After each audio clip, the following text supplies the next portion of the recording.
nô nọ của cho nê cho lên cho tù bé sợ đợi một trái ta la sang khoảng nè ta la sơn giò ta kỹ nó chè của một ta la ấy của cho bé cho lên cho tù ấy bé một trái ta la sơn giò nè ê thọ trồng phong như trồng trái sợ đợi ní họ giả lốt gì bút rồi của thiên ơi nhở cho khó tia của tôi một ta la chè chỉ muốn lên tiêu của tôi mình nhọ chè của yo ê tôi một thiên này nhở ê của yo cá khổng thiên chè này yo cho mình gì lại mình gì là lo thọ này họ giả lốt gì bút rồi của thiên thế họ từ họ bỏ chỉ chân bỏ chỉ khá nó lo thọ này họ giả lốt gì bút rồi của thiên à giờ yo hai tia của họ thay một tao trong đây trà sư là thế nên họ cho cụ cho cháu sai một thiên ạ ê thọ tan thọ sống bao nhiêu bát sang gà của thiên năng mà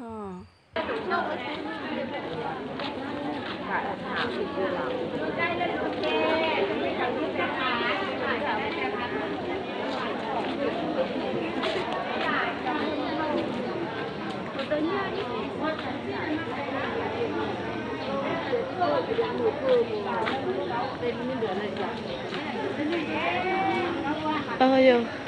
nhớ cho để chị ta xin truy liệu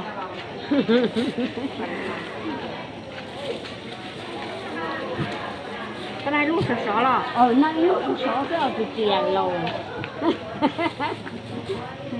vô chúa đấy có muốn chúa đi cha lớn à dưới nước hả vô vô chip hả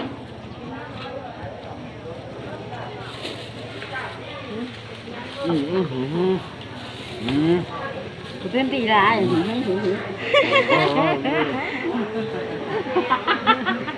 có thật sự lọ ôi cha chưa nè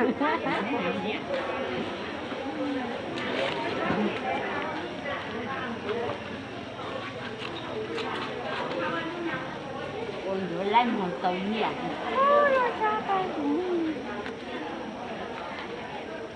cứ thua nú liền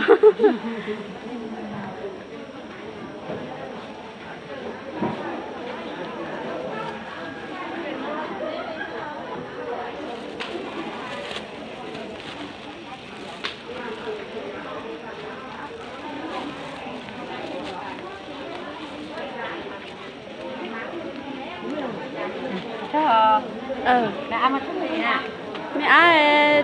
ta tỏ mua chú lì nè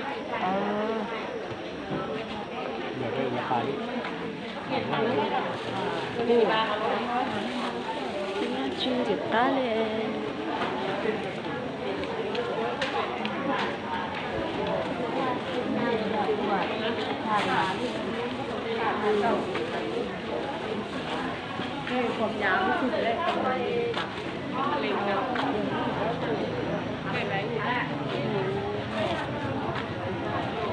tiếp bảo lại rồi mới tiếp cái nói nàyอันนี้เจ็บคุณใหญ่นี่เอาคุณนี้ต้นไม่เท่าไหมคุณนี้นางงามเลยไม่คืนไม่ยังคุณเดียวนี่ไม่เอาซิปคืน ขึ้นเดือนเลยนี่150,000เดี๋ยวนี้ดูสวยมีอะไรสอง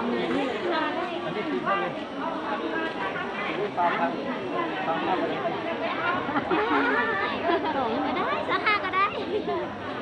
อันนี้เลย10,00025คือว่า50เลยก่อนเนี่ย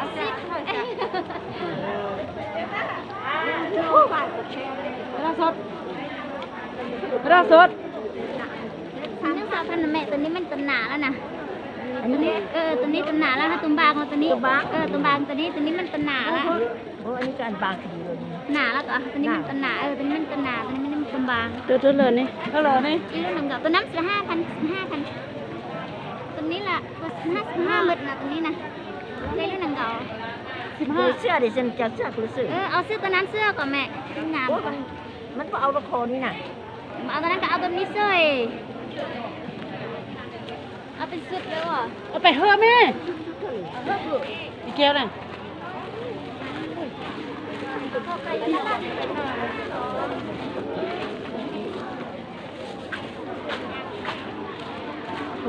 อาชีพมึง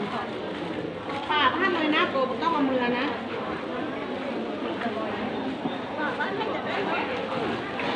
ป้าห้ามแล้วบอกตัดเสื้อเลยล่ะ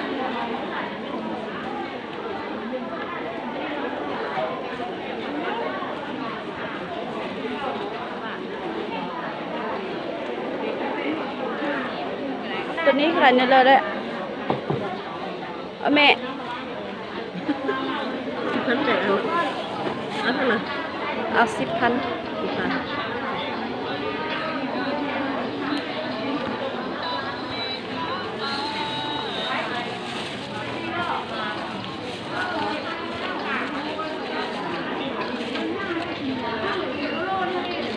เอาเลยลูก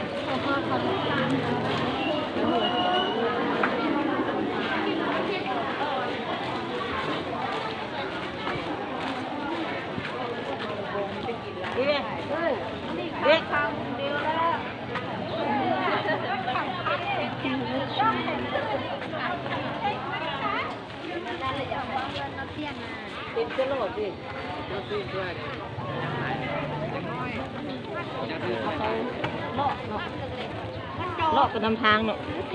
มุ่งไปขายอยู่หน้าเหือนอีนี่เอาเลย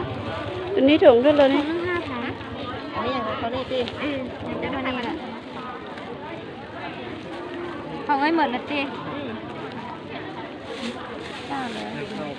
อันนี้เป็ดเป็ด เป็ด เขาจะเก็บไปไว้ลูกมันนะ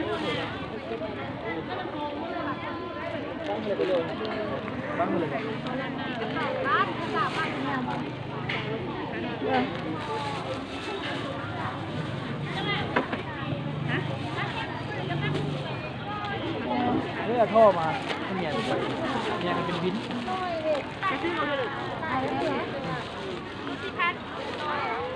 แมวลูก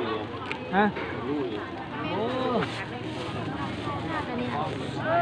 โหเห็ดมันก็ร้านเราขายลูกหน้ากันก็วินก็บางมื้อได้5,000 6,000ถึง5,000 บาทนะได้ซื้อดูก็เจงมันเสียไปย้อยบุกไม่ค้าไปละ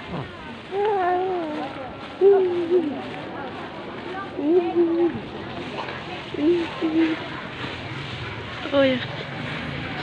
ตุ้มตะลานะลงมือก็ตลาดสุขวนะ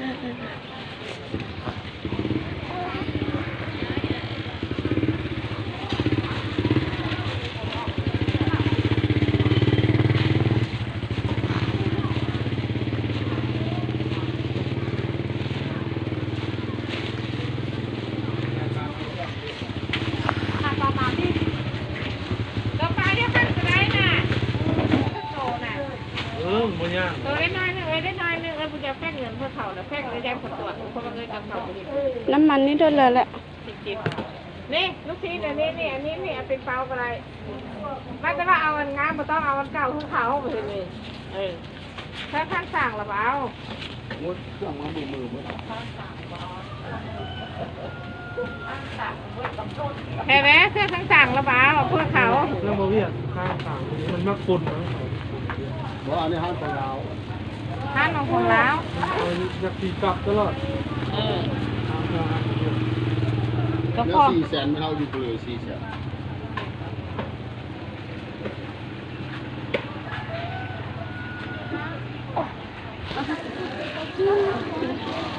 อาชีพ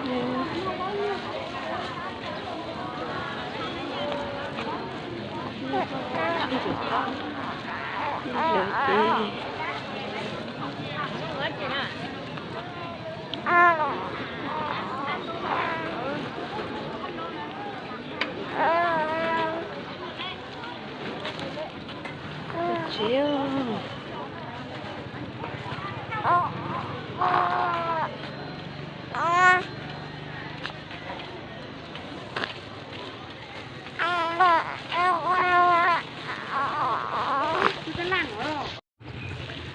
là một chuyện là nó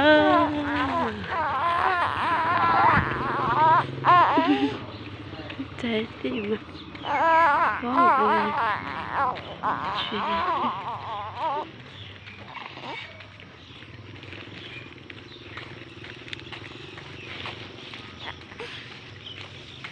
wow